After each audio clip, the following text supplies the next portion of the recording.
2019 world cup semifinal 10th of July. ये आंसू, ये दर्द आज भी किसी नाइटमेयर से कम नहीं है।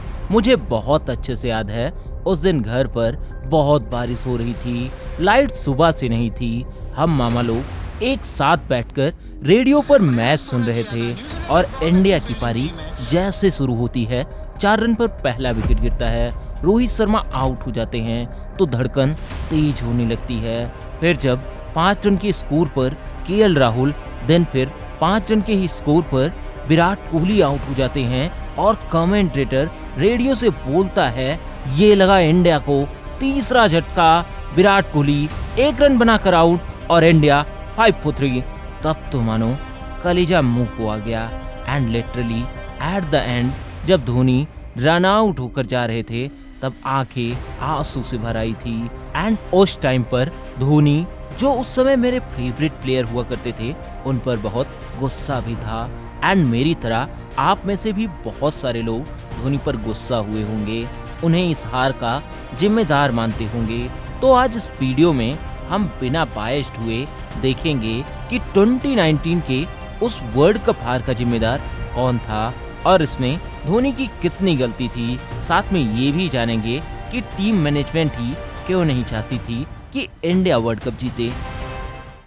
2019 का world cup 30th of May से 14th ऑफ जुलाई के बीच इंग्लैंड एंड वेल्स में खेला जाना था। बट मेन ड्रामा तो वर्ल्ड कप के पहले इंडियन टीम के स्क्वाड सिलेक्शन से शुरू हुआ। इंडियन टीम का टॉप ऑर्डर बिल्कुल क्लियर था। रोहित धवन ओपन करेंगे, विराट कोहली नंबर 3 पर खेलेंगे। बट सारी कंफ्यूजन उसके बाद के मिडिल ऑर्डर बैटर्स को लेकर थी और कंफ्यूजन इतनी ज़्यादा थी कि इंडियन सिलेक्शन कमेटी ने 2019 वर्ल्ड कप से पहले कुछ ही महीनों के अंदर नंबर 4 की पोजीशन के लिए 12 बैटर्स ट्राई कर डाले। एंड जैसे जैसे वर्ल्ड कप नज़दीक आता गया तो अंबती रायडू नंबर 4 की गुत्थी सुलझाते हुए नजर आए। अंबती रायडू ने नंबर 4 पर बहुत सारी अच्छी इनिंग्स खेली और कुछ सेंचुरीज भी लगाई। But Indian selection committee and BCCI को वर्ल्ड कप स्क्वाड में कुछ अनऑर्थोडॉक्स चेंज करके पूरे देश को चौंकाने की एक पुरानी आदत है। एंड इस बार भी उसने कुछ ऐसा ही किया। एंड लास्ट मोमेंट पर स्क्वाड में अंबती रायडू को जगह न देकर नए नवेले अनएक्सपीरियंस विजय शंकर को शामिल कर लिया गया, जो इस रेस में कभी शामिल ही नहीं थे। एंड रीजन दिया गया, विजय शंकर 3D प्लेयर है, वो सब कुछ कर सकते हैं। बट अब भी समस्या यही थी कि मिडिल ऑर्डर कमजोर लग रहा था। लेकिन अब वर्ल्ड कप स्टार्ट होता है और ये world cup round robin format से होना था। मींस की टॉप की जो 4 टीमें होंगी वो सेमीफाइनल्स के लिए क्वालिफाई करेंगी एंड उनमें से 2 जो सेमीफाइनल्स जीतेंगी वो फाइनल्स खेलेंगी। एंड इंडिया हमेशा की तरह इस वर्ल्ड कप में भी लीग मैचेस में अच्छा परफॉर्म करते हुए 9 में से 7 मैचेस जीतकर टेबल टॉप करते हुए सेमीफाइनल्स के लिए क्वालिफाई कर जाती है। एंड अगर हम एक नज़र इन 9 लीग मैचेस पर डालें तो टॉप ऑर्डर अपने पीक परफॉर्मेंस पर था। रोहित शर्मा 5 सेंचुरीज चढ़ चुके थे, शिखर धवन भी फॉर्म में थे एंड विराट कोहली भी डिसेंट परफॉर्म कर रहे थे। Not as expected from king Kohli, but अच्छा खेल रहे थे। एंड बॉलिंग यूनिट में समी, बुमराह और भुवनेश्वर की तिगड़ी कहर बरपा रही थी। बट दिक्कत थी तो अब भी वही पुरानी मिडिल ऑर्डर की, जो स्टेबल हो ही नहीं पा रही थी। इन 9 लीग मैचेस में भी टीम मैनेजमेंट ने नंबर 4 पर कभी राहुल को बैटिंग कराई तो कभी पांड्या को, कभी विजय शंकर को। इन 9 लीग मैचेस में नंबर 4 की पोजीशन पर 4 बैटर ट्राई कर दिए गए। अब तक मैक्सिमम मैचेस में तो टॉप ऑर्डर संभालता आया था, इसलिए मिडिल ऑर्डर की कमजोरी दिख नहीं पाती थी। लेकिन जिस मैच में टॉप ऑर्डर कोलैप्स करता था तो मिडिल ऑर्डर पूरी तरह से एक्सपोज हो जाता था, जैसे कि इंग्लैंड के खिलाफ लीग मैच में हुआ। बट खुदा ना खास्ता हम ये मान कर चल रहे थे कि सेमीफाइनल में चीजें हमारे पक्ष में रहेंगी और हम इजीली न्यूजीलैंड को हराकर फाइनल्स के लिए क्वालिफाई कर जाएंगे। एंड इसी इंटेंट के साथ हम 9 जुलाई को सेमीफाइनल खेलने के लिए मैदान पर उतरते हैं। टॉस हुआ और सिक्का न्यूजीलैंड के पक्ष में गिरा और न्यूजीलैंड ने पहले बैटिंग चुनी। एंड जैसे ही मैच शुरू हुआ तो 1 रन के स्कोर पर ही न्यूजीलैंड का पहला विकेट गिर जाता है। मार्टिन गप्टिल 1 रन बनाकर पवेलियन लौट जाते हैं। देन फिर न्यूजीलैंड के कैप्टन केन विलियमसन और रॉस टेलर ने मिलकर पारी को संभाला एंड जब न्यूजीलैंड का स्कोर 211 पर 5 होता है तब एंट्री होती है बारिश की, जो पूरे दिन नहीं थमती और मैच को अगले दिन यानी 10 जुलाई को शेड्यूल कर दिया जाता है। बट इस दिन जब न्यूजीलैंड 211 पर 5 से आगे खेलने आती है तो पिच अलग तरह से हरकत कर रही थी, गेंद लहरा रही थी। जिस न्यूजीलैंड ने कल 47 ओवर्स में सिर्फ 5 विकेट गंवाए थे, उसने आज अपने 3 विकेट महज 3 ओवर्स में गंवा दिए थे और न्यूजीलैंड का फाइनल स्कोर था 239 फॉर 8। इंडिया को टारगेट मिलता है 240 रन्स का। अब रोहित, विराट एंड धोनी से सजी इंडियन बैटिंग लाइनअप के लिए ये स्कोर मामूली लग रहा था। हम सभी को उम्मीद थी कि इंडिया इजीली मैच जीतकर फाइनल्स के लिए क्वालिफाई कर जाएगा, बट जब देखते देखते 3 ओवर में ही इंडिया का स्कोर 5 for 3 हो गया तो लिटरली हाथ पांव एकदम कांपने लग गए। पूरे वर्ल्ड कप में एक टीम जिसने इतना अच्छा परफॉर्म किया हो, उसका टॉप ऑर्डर इतनी मजबूती से खेला हो, वो आज सेमीफाइनल में जाकर ताश की पत्तों की तरह ढेर हो जा रहा था। इसको देखकर पूरी बॉडी पर गूज़बम्प थे। इंडिया के टॉप 3 बैटर्स एक एक रन बनाकर पवेलियन में बैठे थे एंड देन फिर दिनेश कार्तिक भी 25 बॉल्स में 6 रन बनाकर आउट हो जाते हैं। इंडिया का स्कोर 24 पर 4 हो चुका था एंड देन फिर ऋषभ पंत एंड हार्दिक पांड्या ने टीम को संभालने की कोशिश करी। बहुत खास कंट्रीब्यूशन तो नहीं दे सके जितने की रिक्वायरमेंट थी, बट दोनों ने कुछ देर टीम को संभाले रखा और 32 रन का कंट्रीब्यूशन दिया और आउट हो गए। अब इंडिया का स्कोर 92 for 6 हो चुका था। जीत के लिए अब भी 146 रन रिक्वायर्ड थे और करीब 20 ओवर बचे थे। मैदान पर जडेजा एंड धोनी की जोड़ी थी। जडेजा ने शानदार बैटिंग दिखाते हुए इस पॉइंट ऑफ टाइम पर मुरझाए पड़े इंडियन फैंस में जान फूंक दी थी। फिर से इंडिया की जीतने की होप जगा दी थी। जडेजा के बनाए 59 बॉल्स में 77 रन इतने क्रूशियल थे कि उसने हारे हुए मैच को जीत की ओर मोड़ दिया था। एक टाइम पर एक रन के लिए स्ट्रगल कर रही इंडियन टीम जडेजा की इस नॉक के चलते 200 रन का आंकड़ा छू चुकी थी। 7th विकेट के लिए जडेजा एंड धोनी के बीच 116 रन की पार्टनरशिप होती है एंड अब इंडिया को 23 बॉल्स में मैच 40 रन चाहिए थे, जो जडेजा और धोनी के खड़े रहते बड़ा आसान लग रहा था। अब इंडियन फैंस की होप जीत की गारंटी में बदलती जा रही थी, लेकिन तभी अनफॉर्चुनेटली जडेजा बड़ा शॉट खेलने के लिए जाते हैं एंड आउट हो जाते हैं। लेकिन अब भी मैदान पर MS धोनी मौजूद थे तो होप भी ऑलरेडी मौजूद थी। अब 13 बॉल्स में 32 रन चाहिए थे, जो धोनी की प्रेजेंस में पॉसिबल था।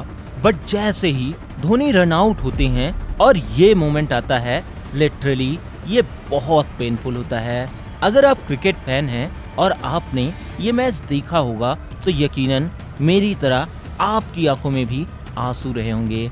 एंड फिर एट लास्ट इंडिया 221 पर ऑल आउट हो जाती है और न्यूजीलैंड 18 रन से सेमीफाइनल जीतकर लगातार second consecutive world cup final में एंट्री मार लेती है। एंड इधर इंडिया का वर्ल्ड कप का सपना ही रह जाता है और वो घर वापसी का टिकट कटाकर स्वदेश वापस आ जाती है। बट अब भी सवाल यही था कि जीतते जीतते हम सेमीफाइनल हार कहाँ गए। क्या धोनी डाइव मार लेते और रन आउट ना होते तो तस्वीर बदल सकती थी? क्या मैनेजमेंट रायडू को खिला लेती तो चीजें अलग होती? क्या ये जायज था कि सेमीफाइनल जैसे बड़े मैचेस में 4 विकेट कीपर ही खेले? अब आप सोच रहे होंगे कि अब के लिए इन प्रश्नों का क्या मतलब, जब हम ऑलरेडी वर्ल्ड कप हार चुके थे। बट मतलब है, क्योंकि एक टीम जिसके बैटर रोहित शर्मा ने टूर्नामेंट में सबसे ज्यादा रन बनाए हों, जिसके बॉलर जसप्रीत बुमराह ने टूर्नामेंट में सबसे ज्यादा विकेट चटकाए हों, वो टीम जीतने का इंटेंट ही नहीं दिखाती है सेमीफाइनल जैसे मैच में। अब मैं आगे जितनी चीजें बोलूंगा ये मेरे पर्सनल व्यूज होंगे। हो सकता है आप इसमें से बहुत सारी बातों से एग्री ना हो, बट मुझसे वाहवाही के लिए गलत को सही बोलना ये नहीं हो पाएगा।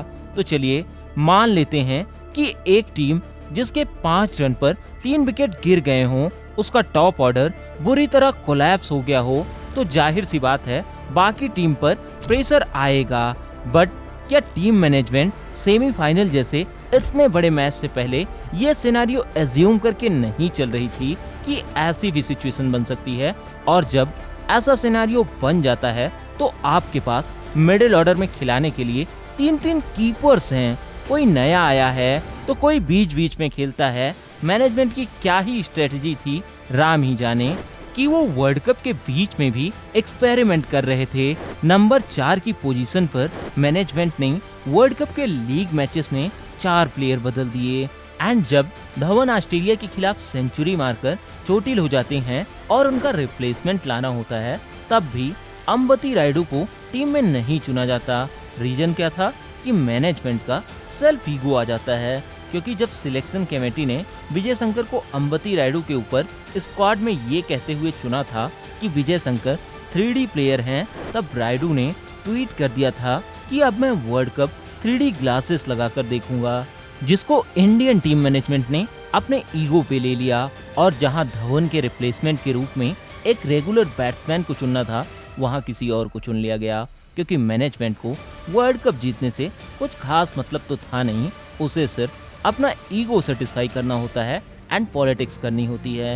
एंड फिर 5-4-3 के इतने प्रेशर के बाद दिनेश कार्तिक जब बैटिंग करने आते हैं तो वो 20 गेंदें लेते हैं सिर्फ खाता खोलने के लिए। अभी विकेट का प्रेशर वैसे ही इतना ज़्यादा था, दिनेश कार्तिक आकर बॉल्स का प्रेशर भी बढ़ा जाते हैं और आगे भी कुछ खास खेलते भी नहीं। इतनी सारी गेंदें खेलने के बाद आउट भी हो जाते हैं। एंड फिर जब टीम का स्कोर 24/4 था, तब जाहिर सी बात थी मैनेजमेंट को MS धोनी को भेजना चाहिए था, क्योंकि वो टीम के सबसे ज़्यादा एक्सपीरियंस प्लेयर थे। एंड साथ में उन्होंने ऐसी बहुत सारी सिचुएशन पहले भी टैकल करी थी। उनके लिए ये सिचुएशन कोई नई नहीं होती। वो आते तो पहले कुछ बॉल्स लेते एंड फिर प्रेशर एब्जॉर्ब करते, बट मैनेजमेंट ने MS धोनी के ऊपर हार्दिक पांड्या और नए नए आए पंत को इस प्रेशर को एब्जॉर्ब करने के लिए ज़्यादा प्रेफरेबल समझा। आल्दो इन दोनों ने 32 रन बनाकर कुछ देर तो टीम को संभाले रखा, बट अगर यहाँ MS धोनी आते तो वो लास्ट में जो 37 डॉट बॉल खेलते हैं वो उसे शुरू में ही खेल लेते, तो फिर प्रेशर भी हट जाता और पांड्या और पंत जब लास्ट में आते तो वो अपना नेचुरल गेम खेल पाते और मैच जिता पाते। बट मैनेजमेंट ने ऐसा नहीं किया। लेकिन क्या तुम्हें लगता है कि मैनेजमेंट की इतनी हिम्मत थी कि वो most experienced and world cup winning captain को ये कह सके कि रुको, नंबर 5 पर अभी तुम्हें नहीं जाना, पांड्या को जाने दो? Not at all. क्योंकि अगर आपने MS धोनी मूवी देखी हो तो उसमें फाइनल में युवराज जैसे 4th विकेट गिरता है तो वो जाने लगते हैं, तो धोनी उन्हें रोक कर खुद जाते हैं मुरलीधरन की बॉलिंग खेलने के लिए। तब तो धोनी ने ODI वर्ल्ड कप भी नहीं जिताया था। अब जब वो सब कुछ करके बैठे हैं तो मैनेजमेंट की इतनी हिम्मत हो जाएगी कि उन्हें रोक देगा? नहीं भाई, ऐसा नहीं हो सकता। और फिर जब 71 रन के स्कोर पर धोनी आते भी हैं तो चलो ठीक है, शुरू में सेट होने के लिए कुछ गेंदें ले रहे थे, बट जब जडेजा आते हैं और एक एंड से चौके छक्के चढ़ रहे थे तो धोनी की रिस्पॉन्सिबिलिटी थी वो सिंगल्स और डबल्स में तो डील करें, बट धोनी ऐसा भी नहीं करते। वो डॉट्स पर डॉट बॉल खेलते जा रहे थे और उधर दूसरी तरफ जडेजा जो अच्छे से खेल रहे थे, 4 चौके और 4 छक्के मार चुके थे, उन पर प्रेशर बढ़ता जा रहा था। और यही रीजन रहा कि जब 14 बॉल्स में 32 रन चाहिए थे तो जडेजा बड़े शॉट के लिए जाते हैं और आउट हो जाते हैं। अब हम इस बात से बिल्कुल एग्री करते हैं कि धोनी की आदत है मैच को डीप ले जाकर जिताना, बट यहाँ पर आपको एकदम क्लियरली पता था कि मेरे बाद कोई और बैट्समैन नहीं है, सबके सब tail ender full time bowler हैं, उनको बैटिंग बिल्कुल नहीं आती, तो आप एंड्स के ओवर में इतनी डॉट बॉल खेलने का रिस्क नहीं ले सकते। अब कुछ लोगों का हमेशा ये पॉइंट होता है कि स्ट्राइक रेट के लिए धोनी को क्यों क्रिटिसाइज करा जाता है, उनका तो सेकेंड बेस्ट स्ट्राइक रेट था पूरी टीम में। बट भाई तुम ये समझो कि बाकी सब ने डॉट्स बॉल शुरुआती ओवर्स में खेली थी, लास्ट के ओवर में नहीं। चेस करते हुए लास्ट ओवर्स में एक एक बॉल इंपॉर्टेंट होती है, वहां पर आप डॉट बॉल्स खेलकर खुद पर और सामने वाले प्लेयर दोनों पर ही प्रेशर बढ़ाते हैं। लेकिन इसके बाद कुछ लोग एक अलग ही थ्योरी पेश करते हैं कि धोनी आईपीएल में तो खूब कूद कूद कर डाइव मारते हैं, तो वहाँ क्यों नहीं मारा। अरे भाई समझो यार, वो एक स्टेट ऑफ माइंड होता है, मिली सेकेंड का इम्पल्स होता है जिसमें ये डिसीजंस लेने होते हैं कि डाइव मारनी है या नहीं। अगर तुम इसके लिए भी धोनी को क्रिटिसाइज कर रहे हो तो भाई तुम ग्लेशियर पिघलने के लिए भी धोनी को क्रिटिसाइज कर सकते हो, तुम्हारी बात ही अलग है। एंड एट द एंड मैं आपको बताता चलूं कि धोनी को क्रिटिसाइज करने का मेरा कोई इंटेंशन नहीं है। धोनी मेरे फेवरेट प्लेयर हैं एंड उनकी वजह से ही सीएसके मेरी फेवरेट आईपीएल फ्रेंचाइज है। मैंने सिर्फ 2019 वर्ल्ड कप सेमीफाइनल पर एक बायस्ड ओपिनियन शेयर करा है। एंड एट द एंड किसी भी टीम की हार या जीत की जिम्मेदारी पूरी टीम की होती है, ना कि एक सिंगल प्लेयर की। So that's all about today. Thank you.